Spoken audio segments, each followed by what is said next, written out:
દ્વારકાને 21 ટાપુ પર 28 જુલાઈ સુધી પ્રવેશબંધી। દ્વારકા જિલ્લાની સમુદ્રી સીમામાં આવેલા 21 જેટલા નિર્જન ટાપુ પર લોકોની અવરજવર પર રોક લગાવવામાં આવી। જિલ્લાના 21 નિર્જન ટાપુઓ પર પ્રવેશ માટે નવી સુરક્ષા વ્યવસ્થા લાગુ કરવામાં આવી છે। અધિક જિલ્લા મેજિસ્ટ્રેટે જાહેર કરેલા આદેશ મુજબ આ વ્યવસ્થા 30 મે થી 28 જુલાઈ 2025 સુધી અમલમાં રહેશે। જિલ્લામાં કુલ 24 ટાપુઓ છે, તેમાંથી માત્ર 2 ટાપુઓ પર લોકો વસવાટ કરે છે। નરારા ટાપુને 2016 થી કેટલીક શરતોને આધીન મંજૂરીમાંથી મુક્તિ આપવામાં આવી છે। બાકીના 21 ટાપુ પર 30 મે થી 28 જુલાઈ સુધી પ્રવેશ પર પ્રતિબંધ મૂકવામાં આવ્યો છે। આ નિર્જન ટાપુઓ પર અનેક ધાર્મિક સ્થળો આવેલા છે, અહીં શ્રદ્ધાળુની અવરજવર રહે છે। સુરક્ષા એજન્સીઓની રાષ્ટ્ર વિરોધી તત્વો, દાણચોરી અને અસામાજિક પ્રવૃત્તિઓની આશંકા છે। ત્રાસવાદી જૂથો દ્વારા મહત્વના સ્થળો પર હુમલાની સંભાવના પણ વ્યક્ત કરવામાં આવી છે। આ તમામ ટાપુઓ પર અવરજવર પર રોક લગાવવામાં આવી છે। પ્રવેશ માટે સંબંધિત પ્રાંત અધિકારી અને સબ ડિવિઝનલ મેજિસ્ટ્રેટની લેખિત મંજૂરી લેવી ફરજિયાત છે। વરસાદની આગાહી વચ્ચે મોરબી યાર્ડ સતર્ક, ખેડૂતોને જણસીઓ ઢાંકીને લાવવા સૂચના।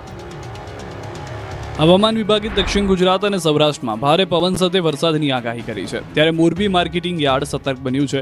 ખેડૂતોને જરૂરી સૂચના આપવામાં આવી છે। ખેડૂતોએ શક્ય હોય તો પોતાની જણસ સવારના સમયે જ લાવવા સૂચના આપી છે, સાથે જણસ સારી રીતે ઢાંકીને લાવવા સૂચના અપાઈ છે। બીજી તરફ વેપારીઓએ ખરીદેલો માલ હાલ સુરક્ષિત રીતે શેડ નીચે રાખવામાં આવ્યો છે। આમ છતાં વરસાદ પડે તો તાત્કાલિક ખેડૂતોને સૂચના પહોંચાડી શકાય તે માટે વોટ્સએપ ગ્રુપનો ઉપયોગ કરવામાં આવશે।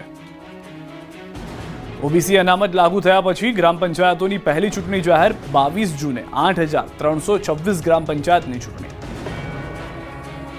ઓબીસી અનામત લાગુ થયા પછી ગ્રામ પંચાયતોની પહેલી ચૂંટણી જાહેર થઈ ગઈ છે। ગામડાની ચૂંટણીનો શંખનાદ થઈ ગયો છે। ગુજરાતમાં ગ્રામ પંચાયતની ચૂંટણીની તારીખોનું એલાન થઈ ચૂક્યું છે।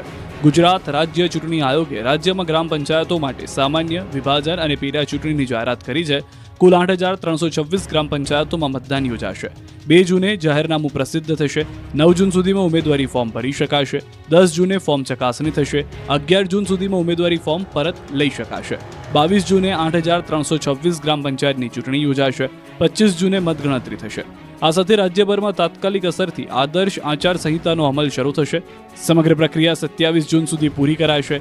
4,688 ગ્રામ પંચાયતોની સામાન્ય, મધ્ય સત્ર અને વિભાજન ચૂંટણી, જ્યારે 3,638 ગ્રામ પંચાયતોની પેટા ચૂંટણી યોજાશે, જેમાં 5,115 સરપંચ પદ માટેની ચૂંટણી થશે।